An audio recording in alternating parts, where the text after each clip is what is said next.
Hi there, this is Ryan Blair, and in this message, you're about to learn why every vote counts. Voting is a universal language that's applied in a myriad of ways. Voting takes place for a pope, for a union leader, team captain, beauty queen, and even for pig snorting contests. As jurors, we vote for innocence or guilt. As judges, we vote for talent contests. And as family members, we vote on where and what we're going to eat for dinner. And as citizens, we all vote for political leaders. And while the range and the significance of each vote is diverse, one constant remains, and that is, every vote counts. The duties or the responsibility of a citizen in a democratic society can be separated into two groups: mandatory responsibilities such as paying taxes, and duties not demanded by law, such as voting. The right to vote is a duty and a responsibility, as well as a privilege. Modern democracies, including the United States, extend the right to vote to almost all responsible adult citizens. This inclusive voting right is known as universal suffrage. Indeed, one person, one vote is seen as a hallmark of a representative democracy. Abraham Lincoln best described democracy as government of the people, by the people, and for the people. And for that government to be by the people, however, requires that the people decide who shall be their leaders. And without free and fair elections, there can be no democratic society. Without the constant accountability of government officials to the electorate, there can be no assurance of any other rights. See, the right to vote is not only an important individual liberty, it is also a pillar of free government. The right to vote is one of our most important civil liberties, and those who expect to reap the blessings of freedom must support the vehicle of freedom. By fulfilling your obligation to express yourself with the ballot, you will preserve the democratic system. Moreover, voting is a sustained obligation that accompanies and protects the liberties that you and I enjoy. So why vote? Does my vote really count? Is it worth it? Now, these are questions with a long history of debate. And while you may feel like the lone sane voice in a shouting match, I assure you that the answer to these questions is a resounding yes. Unfortunately, many people argue that their votes do not count. They point to the sea of millions of voters and to the electoral college system as proof that no individual vote counts. However, those who do not vote are the only ones for whom that argument holds true. Their belief is flatly untrue, as individual votes do count, especially under our electoral college process. In this system, a candidate need not win a simple majority of national votes, but instead must win the electoral college votes in a sufficient number of states. This is accomplished by winning the popular vote in each one of those states. Now, this difference may seem subtle, but it is crucial, and it makes individual voters much more important than a flat nationally counted ballot. See, if the right to vote no longer existed, our country would no longer survive as a democratic nation, but completely totalitarian. By not voting, you give away your right to influence the government overall. More importantly, however, not voting takes away the will of the majority that governs this country and replaces it with the will of the minority. Voting in any type of election, from local elections to presidential primaries, provides an important way to voice your opinions regarding elected leaders and overall policies. Voting also helps you to decide your own future by electing a person who might reflect your own personal views. See, voting is a fundamental right, and the ability to vote exists as one of the most cherished rights that our forefathers fought for, marched for, and died for over the centuries. And it's worth noting that wars still rage so that citizens of other countries can earn this right, the right that many of us now take for granted.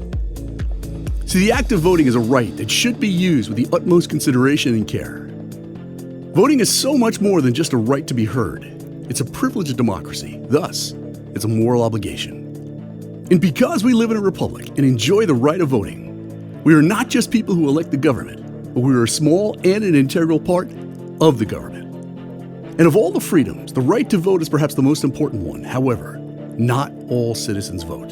So why is that? Well, the reasons have historically included apathy, disillusionment with the political structure, and the common belief that their one vote will really not count in the long run. For so many reasons, they do not bother to vote, preferring instead to let others decide for them how their futures will unfold. Yet, there are other democracies in this world where people are protesting, fighting, and even dying for their right to vote.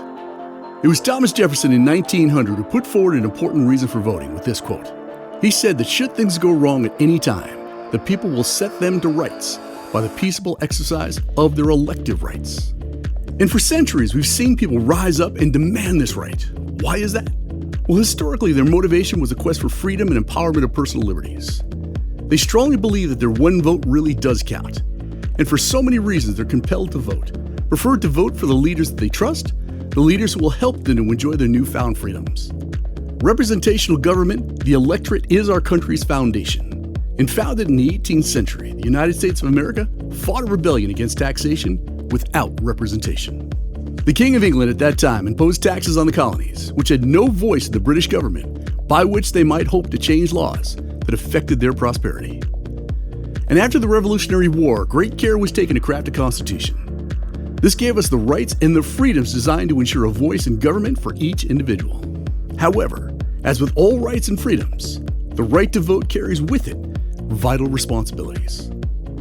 And when citizens fail to meet this obligation, our system of government does not function as it should.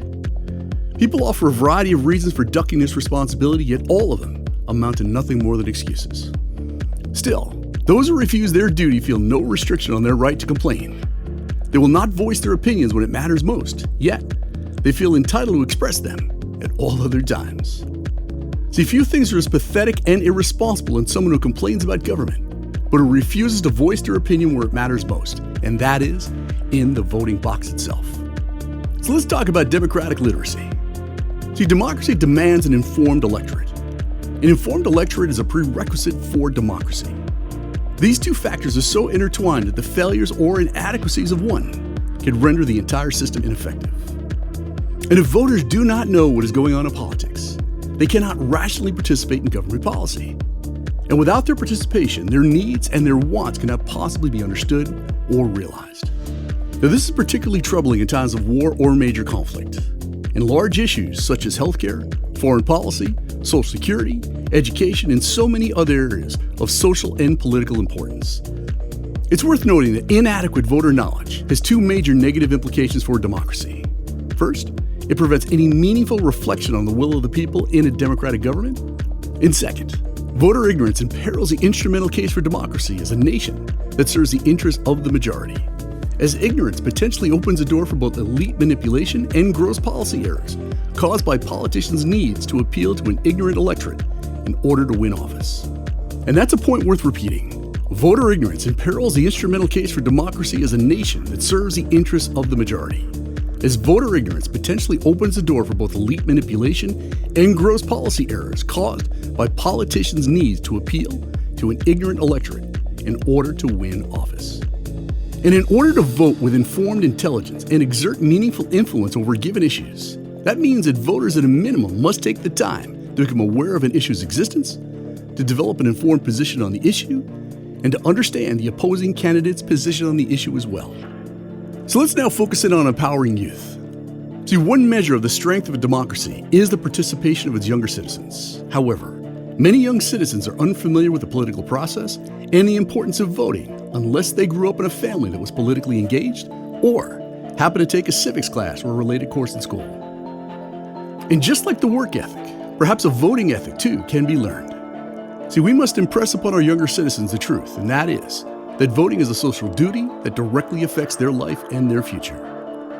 Time, energy, and a focus on democratic freedoms must be invested in younger citizens, as the creation of an entire generation of non-voters could have detrimental consequences for decades to come. See, if concerned parties do not step up, the so-called snowball effect threatens to decimate the importance of voting for future generations. Just think about it. How can anyone expect today's younger citizens to advocate voting to their own children when they don't care enough to vote themselves? Let me wrap this up with one last insight.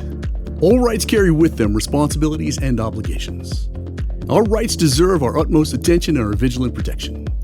And achieving the right to vote has proven to be a hard-fought accomplishment for all races and genders throughout history. So now that each and every citizen in our country has the right to vote in any given election, they must exercise this right. So let your voice be heard. Get out there and vote.